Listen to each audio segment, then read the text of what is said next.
ಮರೆವು. ಅಯ್ಯೋ ಪಾಪ, ತಾತನಿಗೆ ಮರೆವಿನ ಕಾಯಿಲೆ.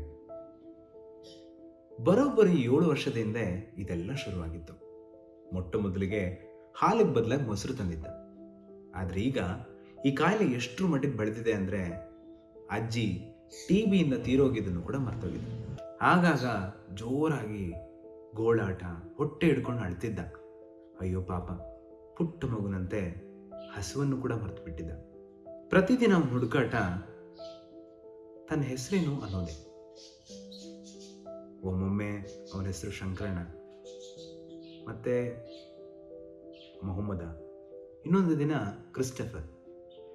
ಪ್ರತಿದಿನ ಹೊಸ ಹೆಸರು. ಕಾಲಕ್ರಮೇಣ ಪ್ರತಿಯೊಂದನ್ನು ಮರೆತುಬಿಟ್ಟಿದ್ದ.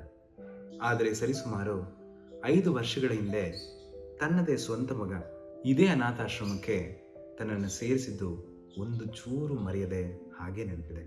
ಮಕ್ಕಳು ಮೊದಲು ಶಾಲೆಗೆ ಹೋಗುವಾಗ ಹಠ ಹಿಡಿಯುವ ಹಾಗೆ ಬಿಕ್ಕಿ ಬಿಕ್ಕಿ ಹತ್ತಿದ್ದ. ಪಾಪ, ತಾತನಿಗೆ ಮರೆವಿನ ಕಾಯಿಲೆ.